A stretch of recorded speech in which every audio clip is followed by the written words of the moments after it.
can man know God? That's a fundamental question we all have. And David proclaims, as we see in verse 1, as I read, it says, "The heavens declare the glory of God.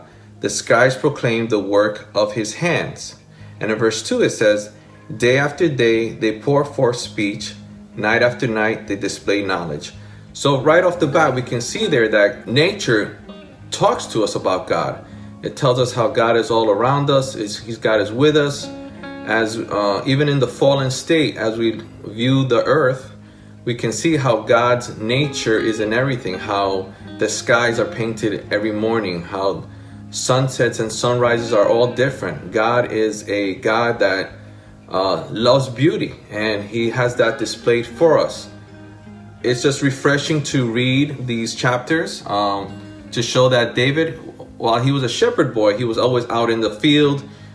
He can actually see God's display each day and each night. So it just confirmed to him that God was always with him.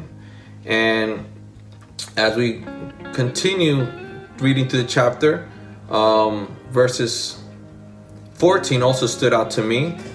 This is a verse that a lot of people recite, and I'm going to read that. It says, "May the words of my mouth and the meditation of my heart be pleasing in thy sight, O Lord, my rock and my redeemer."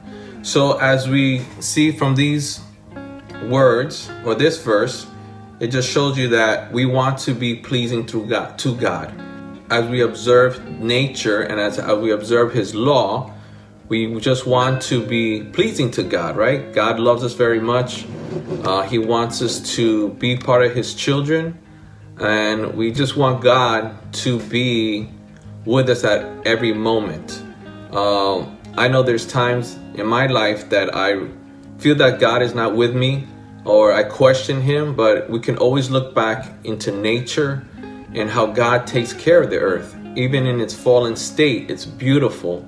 Imagine how heaven will be. As we close up, I just want you to remember that God is always with us. And his nature speaks to us. His law speaks to us.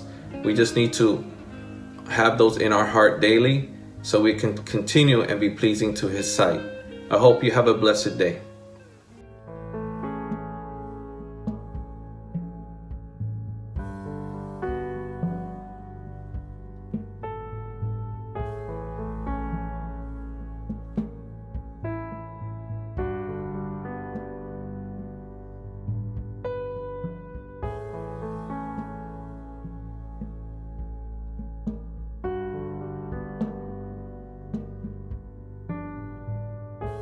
Thanks for joining us today. We hope what you heard and what you saw was a blessing to you. For our challenge, I encourage you to think of 5 things that you're grateful for. And I encourage you, if you can, throughout this time to keep a thankful journal, writing each day the 5 things that you're thankful and grateful for. After you've written them down, whether in a journal, on your phone, maybe in a piece of paper somewhere, on a notebook, I encourage you to share those 5 things with someone, whether it be your spouse, your family, your kids, your neighbor, your coworker, on your social media posts, and say, hey, these are the 5 things I'm grateful for today. And after you do that, I want you to pray about those 5 things, and throughout the day, thank God for those 5 things.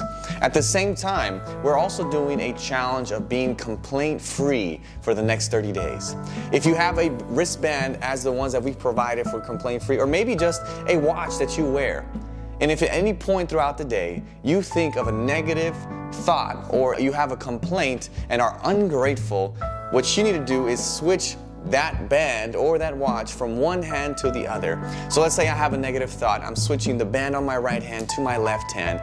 And so now every time I look down and I feel something's missing, I realize that, hey, it's on my other hand because I had a negative thought.